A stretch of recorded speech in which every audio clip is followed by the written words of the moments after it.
కోరుతున్నామండి. గట్టిగా చప్పట్లతో మన రవీంద్ర సార్కి వెల్కమ్ చెప్పండి ప్లీజ్. అందరికీ నమస్కారం.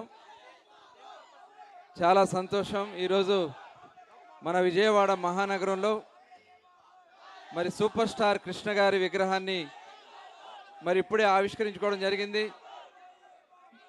మరి కృష్ణ గారి విగ్రహాన్ని ఇక్కడ ఏర్పాటు చేసినందుకు కారకులైన ఆది శేషగిరి వారికి, అశ్విని దత్ గారికి, అలాగే ఇప్పుడు కృష్ణ గారి వారసులుగా మహేష్ బాబు గారి తర్వాత మళ్ళీ ఇప్పుడు వస్తున్నటువంటి నెక్స్ట్ జనరేషన్ హీరో జయకృష్ణ గారిని ఒకసారి గట్టిగా మనం అందరం కూడా అభినందించాలని చెప్పి కోరుతా ఉన్నా.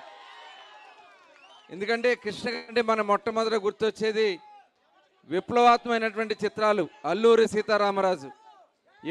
ఇప్పటికి కూడా మన గుండెల్లో అల్లూరి సీతారామరాజు అంటే ఎలా ఉంటారో తెలియదు, కానీ కృష్ణ గారి రూపంలో మనకు అల్లూరి సీతారామరాజు గారిని చూపించినటువంటి ఘనత మనం ఈ సందర్భంగా గుర్తు చేసుకుంటా ఉన్నాం. అలాగే అనేక సినిమాలు ప్రజల్లో ఒక చైతన్యాన్ని తగిలించినటువంటి సినిమాల్ని నటించినటువంటి వ్యక్తి కృష్ణ గారు. మరి వారిని గుర్తుగా ఇక్కడ లెనిన్ సెంటర్లో ఆయన విగ్రహాన్ని ఏర్పాటు చేసుకోవడం చాలా ఆనందంగా ఉంది. ఈ కార్యక్రమానికి ఇచ్చేసిన గౌరవనీయులు పార్లమెంట్ సభ్యులు చిన్ని గారికి, అలాగే బోండా ఉమ్మ గారికి, గద్దె రామ్మోహన్ గారికి, అలాగే మా అన్నగారికి కూడా ప్రత్యేకంగా ధన్యవాదాలు తెలియజేసుకుంటూ మరొకసారి ఈ కార్యక్రమం మరి రఘురామకృష్ణరాజు గారు కూడా వచ్చారు, వారికి కూడా ధన్యవాదాలు తెలియజేసుకుంటూ సెలవు తీసుకుంటా ఉన్నాను. జై హింద్.